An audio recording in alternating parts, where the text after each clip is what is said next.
Pumutok ang Christmas lights sa munisipyo ng Subic habang nasunog ang isang bahay sa Negros Occidental na nag-imbak ng paputok. Ang TikTok para iwasunog ngayong holiday season sa report ni Marisol Abduraman.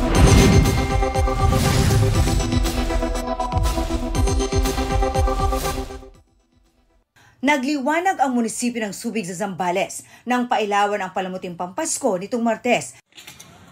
Pero ilang oras lang matapos yan, nagsikislapan na ang isang bahagi ng pailaw.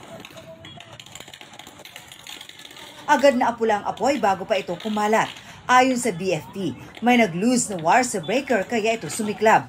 Di na bago ang mga sunog na ang mitya ay Christmas decor, kaya paalala ng mga otoridad, bumili ng dekalidad.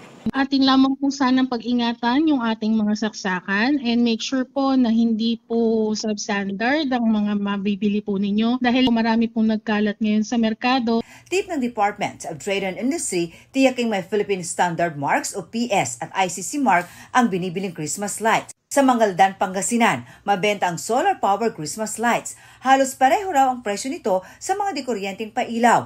Naaabot sa 200 hanggang 400 pesos depende sa haba. Pero mas tipid daw ito sa kuryente. Walang aksaya sa kuryente. O, yun po. Lahat, nilagyan ko ng solar lahat hanggang sa loob ng bahay po. Ang tanong, pasigtas ba itong gamitin? Actually ma'am, itong mga disaksak yan, pag naiwanan mo yan, na natulog ka, nakasaksak, may tendensya na pwede itong pagsimula ng sunog. So sa solar naman, it is hindi naman siya, wala sa namang electrical ano.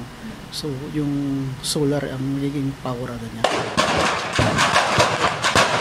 Nilamon naman ng nangangalit na apoy ang bahay na ito sa Binalbagan, Negros Occidental. Ayon sa BFP, nagsimula ang sunog sa bodega ng bahay kung saan may mga nakaimbak na paputok. Inaalam pa kung bakit biglang pumutok ang mga firecracker.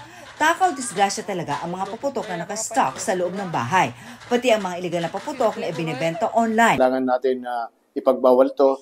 This is to ensure public safety and order. Mula nga noong Oktubre, 2,000 paputok na ibinebenta sa social media ang nakumpiska ng PNP mula sa iba't ibang bahagi ng bansa. Mas aktibo ang pumomonitor ng pulisya dahil inaasahang marami pa ang magbebenta habang papalapit ang Pasko at Bagong Taon. Kabilang ang mga namonitor nila, mga paputok na may mga pangalang Diskaya at Zaldico at tila nakikiride sa kontrobersya sa flood control projects. Marisol Abduraman, nagbabalita para sa GMA Integrated News.